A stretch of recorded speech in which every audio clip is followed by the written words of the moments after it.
హైదరాబాద్ లో అదృశ్యమైన జగిత్యాల జిల్లాకు చెందిన విద్యార్థి రాహుల్ ఒంగోలులో ఆత్మహత్య చేసుకున్నాడు. ఐలాపూర్ కు చెందిన అంకం రాహుల్ కాచిగూడలోని ప్రైవేట్ హాస్టల్లో ఉంటూ బీటెక్ ఫైనల్ ఇయర్ చదువుతున్నాడు.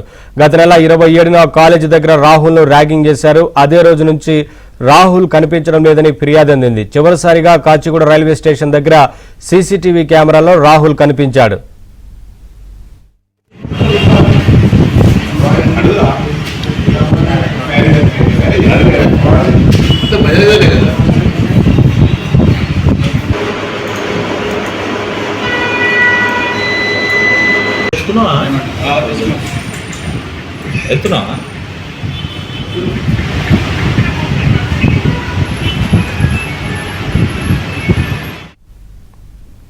హైదరాబాద్ లో అదృశ్యమైన జగిత్యాల జిల్లాకు చెందిన విద్యార్థి రాహుల్ ఒంగోలులో ఆత్మహత్య చేసుకున్నాడు. ఐలాపూర్ కు చెందిన అంకం రాహుల్ కాచిగూడలోని ప్రైవేట్ హాస్టల్లో ఉంటూ బీటెక్ ఫైనల్ ఇయర్ చదువుతున్నాడు.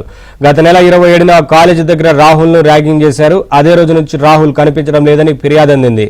చివరిసారిగా కాచిగూడ రైల్వే స్టేషన్ దగ్గర సీసీటీవీ కెమెరాలో రాహుల్ కనిపించాడు.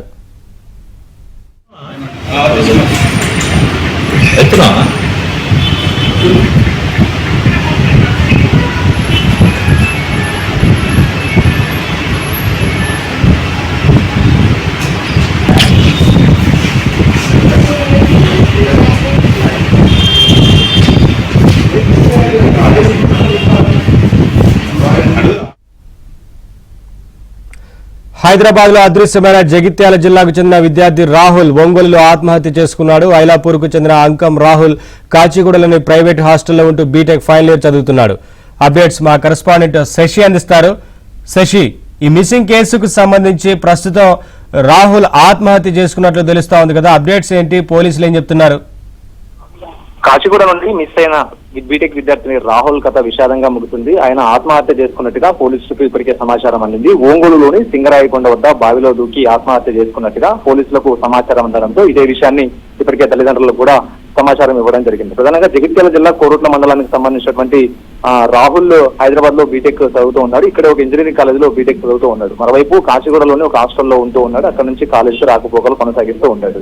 అయితే ఈ 11 రోజులుగా కూడా రాహుల్ ఆచూకీ కనిపించడం లేదు. ఒకవైపు కాచిగూడలో ఉన్నటువంటి హాస్టల్ నుంచి తాను బయటకు వెళ్తున్నానని చెప్పి అప్పటి నుంచి తిరిగి రాలేదంటూ స్నేహితులు చెప్తూ ఉన్నారు. స్నేహితులు ఇచ్చినటువంటి సమాచారం మేరకు తల్లిదండ్రులు కాచిగూడకు చేరుకుని ఇక్కడే కాచిగూడలో పోలీసులకు ఫిర్యాదు చేయడంతో పోలీసులు కేసు నమోదు చేసుకుని మిస్సింగ్ కేసు నమోదు చేసుకుని దర్యాప్తు చేపట్టారు. ఇందులో భాగంగా హాస్టల్ నుండి అతను వెళ్ళినటువంటి రూట్ల ఆధారంగా సీసీటీవీ ఫుటేజ్లను పరిశీలించినప్పుడు రాహుల్ చివరిగా కాచిగూడ రైల్వే స్టేషన్ కు చేరుకున్నట్టుగా పోలీసులకు సీసీటీవీ ఫుటేజ్ కు సంబంధించినటువంటి విజువల్స్ లభ్యమయ్యాయి. మరోవైపు స్టేషన్ లోనే ఒక ఎంఎంటీఎస్ రైలు ఎక్కినట్టుగా సీసీటీవీ ఫుటేజ్ లో స్పష్టంగా రికార్డ్ అయింది. ఆ తర్వాత ఆయన ఎక్కడికి వెళ్ళాడు ఏంటి అనే అంశాల గురించి పోలీసులు దర్యాప్తు కొనసాగిస్తున్నటువంటి సందర్భంలో ఇక సింగరాయకొండ ఒంగోలులోని సింగరాయకొండ వద్ద ఒక బావిలో ఒక మృతదేహం లభ్యమైంది. సో ఇదే విషయాన్ని స్థానిక పోలీసుల ద్వారా కాచిగూడ పోలీసులు కన్ఫర్మ్ చేసుకుని ఆ మృతదేహం రాహుల్ కూడా గుర్తించారు. సో రాహుల్ మృతదేహాన్ని ఇప్పటికే పోస్ట్ మార్టం నిమిత్తం పంపడం కూడా జరిగింది. పోస్ట్ మార్టం పూర్తయిన తర్వాత కుటుంబ సభ్యులకు ఆ రాహుల్ సంబంధించిన మృతదేహం అప్పగించేటటువంటి అవకాశం అయితే ఉంది. ప్రధానంగా అసలు రాహుల్ ఎందుకు మిస్ అయ్యాడు,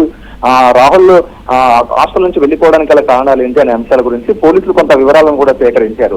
ఎప్పుడైతే తల్లిదండ్రులు మిస్సింగ్ కేసు పెట్టారో ఆ తర్వాత పోలీసులు రాహుల్ చదువుతున్నటువంటి కాలేజీకి వెళ్లారు. అక్కడ తోటి విద్యార్థులను వివరాలు సేకరించారు. రాహుల్ కు సంబంధించినటువంటి వివరాల గురించి వారిని అడిగినప్పుడు అక్కడే కాలేజీలోనే ఒక అమ్మాయితో తీవ్రమైనటువంటి గొడవ చోటు చేసుకున్నట్టుగా పోలీసులకు సమాచారం అందినట్టు తెలుస్తోంది. సో ఈ గొడవ నేపథ్యంలోనే ఆయన హాస్టల్ నుంచి వెళ్లిపోయాడా లేకపోతే ఇంకా మరేదైనా కారణాలు ఉన్నాయా అనే అంశాల గురించి క్లారిటీ రావాలి. సో మొత్తానికి ఇటు కాచిగూడ నుండి బయలుదేరి ఒంగోలు వరకు వెళ్ళినటువంటి రాహుల్ అక్కడే ఒంగోలు సింగరాయకొండ వద్ద బావిలో దూకి ఆత్మహత్య చేసుకున్నాడు. సో మొత్తానికి పోలీసుల నుంచి తల్లిదండ్రులకు సమాచారం వెళ్ళింది. మృతదేహానికి పోస్ట్ మార్టం పూర్తయిన తర్వాత డెడ్ బాడీని కుటుంబ సభ్యులకు అప్పగించనున్నారు.